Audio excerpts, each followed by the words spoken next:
Welcome, everyone. Feel free to stretch side to side, turn around in front, wave to a neighbor, wave at home.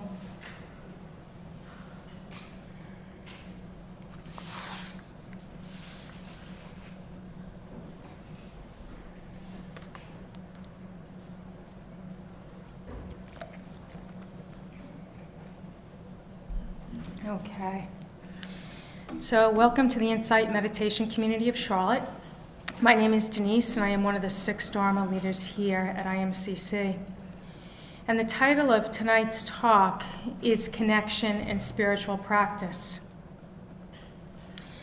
I would like you to know that we Dharma leaders do not discuss or collaborate on our Dharma topics unless we're doing a series, such as the upcoming Summer Sutta series in August.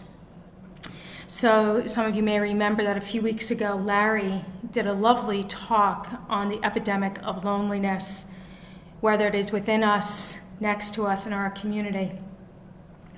And then last week, Ward gave a talk on certainty and the Dharma, exploring whether or not this practice is a religious path. And then also he mentioned aspects of the teaching that can be difficult or challenging to reconcile, including the idea of supernatural phenomenon. I don't know of the validity of supernatural experiences for practitioners, but somehow or another there must be some kind of supernatural sense in the ethers about Dharma talks. Because when I go to do my Dharma talks, I'm usually preparing a few weeks ahead or whatever, and then the Dharma leader who talks the week before me, I recognize I have a similar talk. And we have not discussed or shared this. So last time this was happening in a number of times in a row, I decided to do a talk on sex, because I figured nobody was going to touch that, okay? But there are only so many talks you can do on sex. Am I wrong about that? Okay. So anyways, for a long time, I've wanted to investigate this topic about insight meditation and the Dharma. Okay, the Dharma is the Buddhist teachings, okay, and how they can fit in with someone's spiritual or religious practice. I recognize many here have a lot of years of meditation practice, okay, and might be very comfortable with how the Dharma and this practice fits in with your spiritual practice. However, you might think back to a time when you were a new meditator or new to this practice and what it was like, and did you have any questions? And if this doesn't apply to you, perhaps you know someone who it might apply to, and you might think about how you would approach them about this. Or you might see somebody new come into our Sangha practice, and they might ask you the question, can I do this and still be, kind of legit with my own religion? How would you answer that? I had this struggle when I started. So it doesn't seem as pressing to me as it did 13 years ago when I started this practice, when I first started meditating. But recent events have caused me to revisit where I am in my spiritual journey. You see, last weekend, my brother was ordained a priest. I grew up in a very conservative Roman Catholic home. The church and the home environment was steeped in obedience, and I was an excellent rule follower. The elf on the shelf may be a pesky observer and a holiday time snitch, but he has nothing on the omnipresent judging eye of God. Now, that's not everyone's experience. That was my experience, okay? Over time, I struggled with my relationship with religion, noticing that often I was more angry and frustrated when I left services rather than transformed. I did a lot of research and discernment on where I needed to be in peace and fulfillment with my spiritual practice. I kept this on the down low, away from my family, for fear of abandonment by my family. And I wondered if Jesus and God would also abandon me if I searched outside the church for answers.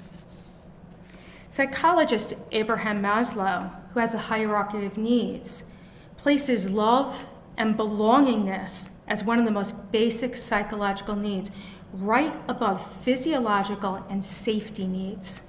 That's how important it is. For a while, I attended an Episcopal church here in Charlotte, and then I didn't participate at all in a particular church. But I continued reading Thich Nhat Hanh, Eckhart Tolle, Richard Rohr, and the like. When I was introduced to meditation, it was at a half-day meditation retreat with Ward, who's one of our other Dharma leaders. He taught me about meditation. I say me, I was the only one who showed up that day, and he stayed, which was fantastic, right? Got a private retreat. And then I learned about the Four Noble Truths, and I learned about the Eightfold Path. So just for those who may not be familiar, we're really lucky. We have a couple of really nice new folks with us here today. So the Four Noble Truths start off with the first noble truth of that inherent in our life, there's suffering. Not all of life is suffering, but we're going to experience some suffering or dissatisfaction, if you will, if that's a more suitable word. And then the second noble truth is that suffering is due to clinging, wanting something to be a certain way. The third noble truth being that relief from that suffering comes from letting go of that clinging or grasping. And then the fourth noble truth is the Eightfold Path, or how to not cling. In short, that would be the wisdom, developing wisdom to seek the truth, ethical behavior, and present moment awareness. This clicked for me. I was immediately also drawn to the teaching of Ehipassiko, which both Larry and Ward also discussed. The Buddha said, do not follow blindly the teachings of any master or teacher, but see clearly for yourself. And I have been with IMC Charlotte since.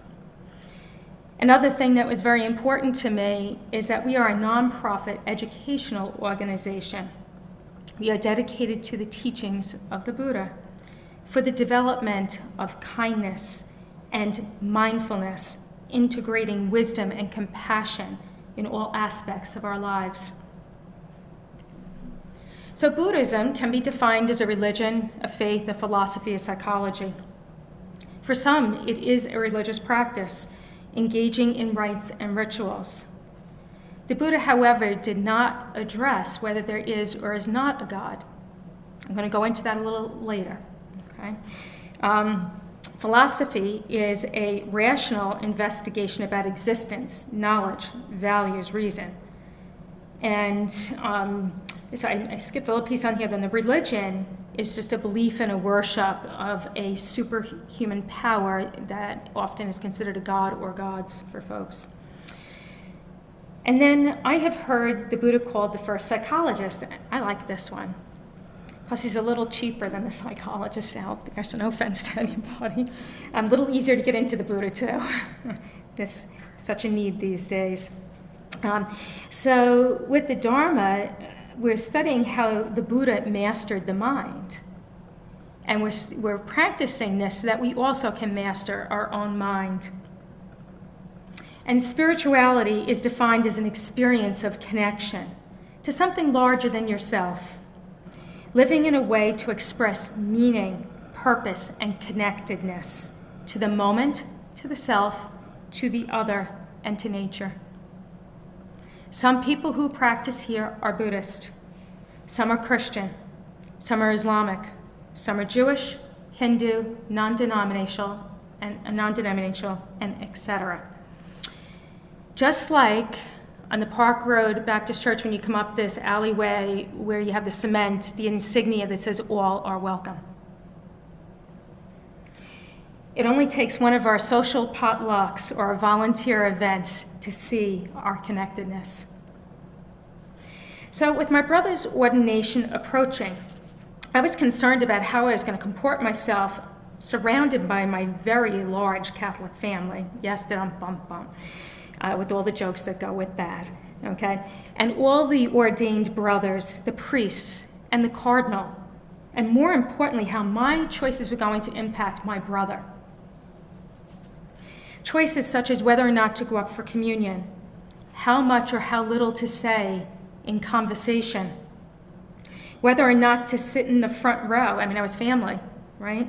For I would be found out to not be fluent in the new prayers or the new songs in the church. I was aware of the fear of judgment for both myself and for my brother. What would happen if I outed myself to my extended family as choosing another path unlike their own and one that they were so identified with? Ultimately, I knew I needed to be with my truth in a most respectful way. The Dharma I mentioned before is a word used for the teachings of the Buddha, but it also means truth, such as universal truth or natural law. Whatever is, plainly, just is. Knowing what is true despite our societal, institutional, and familial conditioning, or how we choose to see things based on our own ideas and conjecture to answer why things are the way they are. We're trying to find the truth here. And again, repeating the second noble truth that states the cause of suffering is clinging or thirsting for things to be a certain way. I want to go into the three types of clinging. The first is sensual desire, such as for like food or touch or temperature, something along those lines. The second is a desire for becoming, to be seen a certain way. And the third is for non-becoming, to get rid of something about yourself so you don't look a certain way. I was well aware of my concerns about how to proceed at the ordination with this sort of clinging. I felt tension inside, and again, I decided to let go and live my truth. So this is how it went. I spoke with my brother the day before, and I asked if the congregations, he was getting ordained up in New Jersey, and I asked if in their congregations, just like here in Charlotte, would you be offered or could you be asking for a blessing, take your hands like this, and rather than taking the host of communion time? He said yes. I knew this would expose me, but I also knew that I was not in compliance with the Catholic Church's rules for receiving communion. And I didn't want to just fake it because it seemed dishonest to me. I didn't want to betray myself. Nor should I betray someone else, but it was me this time. I do not apologize for my current spiritual path. I believe if I follow the core teachings of the Buddha, Jesus would really love me. He would accept me, and he would invite me to his table. If anyone had any questions for me, I was ready. My brother was ordained a Capuchin priest. That's in the lineage of St. Francis of Assisi. For those who have been on our residential retreat, it's a little marketing there. We'll talk later about that, okay? That's up at the St. Francis Springs Prayer Center. So many of you have gotten to see kind of the history of St. Francis there, and it's a very lovely, welcoming center. I love St. Francis's teaching to preach the gospel at all times, and if necessary, use words. In other words, be the gospel everywhere you go. You don't need to tell or sell anyone on your religion or your doctrines, but lead by example, such as right action, right effort, and right intention. It is in witnessing your example that lets others naturally experience your peace, your harmony, your goodness, and your compassion for your fellow man. Someone else just might find that enticing and naturally want to do the same. I asked AI, been doing a little cheating these days, okay? Or I'm getting hip with the times, consider it whatever you want. What are the similarities between all religions? And it said there's tons of religions, not everything's going to be the same, but nearly all world religions share foundational concepts that help humans to navigate morality, purpose, and the mysteries of experience, such as the Golden Rule, what they call universal ethics. In Christianity, do unto others as you'd like them to do unto you. Islam, none of you truly believes until he wishes for his brother what he wishes for himself. Judaism, what is hateful to you, do not do to your neighbor. Buddhism, the Metta Sutta, wishing gladness and safety. May all beings be at ease. Let none despise any being in any state. Radiate kindness over the entire world. We are the same more than we are different. My brother's ceremony was steeped in authenticity, filled with love, humility, and connection. He was so happy. And so were we all there. 50 plus of his fellow brothers and priests of his order each individually blessed him and hugged him. My brother's a bit of a big fellow. He gave them all a good bear hug in return. You could feel it. Their community connection was downright palpable and obvious. I felt such joy and gladness for him. He was home. Father Vincent called all to that connection, calling it the universal brotherhood. Some may be familiar with the teachings of Martin Buber. You'll have to correct my pronunciation on that later, Dirk. And he taught about the I-thou relationship with the hyphen between the I and the thou. He talked about that being God as the hyphen that connects one person to another. Some call that God. Others call it a divine or intellectual creator, or an intelligent creator, interbeing, or the Buddha nature within. Insight practice encourages the Buddha nature within ourselves and the other person. And to see that, I personally don't care what it's called. I only care that the hyphen can be one's truth. Gil Fronsdale is an insight meditation teacher. And he said it's an important part of the interpersonal aspect of the Buddhist practice to have spiritual friendships. The Buddha emphasized this when he said that the precursor to the Eightfold Path is having good spiritual friends at what's called Kalyanamitta. Here at IMCC, we have KM groups where these folks share with our practice and support us in the practice. He emphasizes honesty at the core of a good spiritual friendship. Someone asked this tonight in the introduction class at 7 o'clock, who's new to the practice.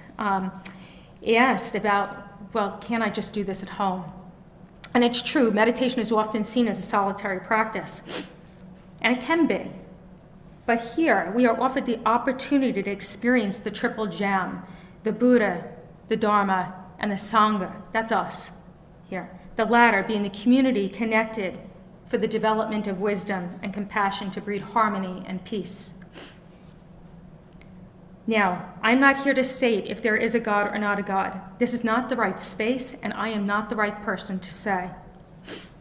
The Buddha warns against wasting time on conjecture and unanswerable metaphysical questions that could lead to suffering, but to turn our attention and our energies to spiritual development.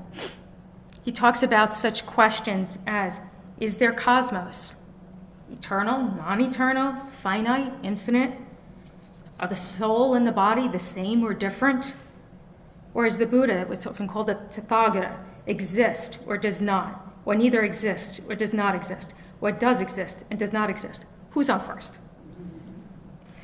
Father Vincent at my brother's Mass said, can we be with the mystery? In the Majjhima Nikaya, the Buddha said these questions are unwise for reflection. Who am I? How am I? Am I? Am I not? Did I exist in the past? Did I not exist in the past? What was I in the past? How was I in the past? Having been what? What did I become in the past? Shall I exist in the future? Shall I not exist in the future? What shall I be in the future? How shall I be in the future?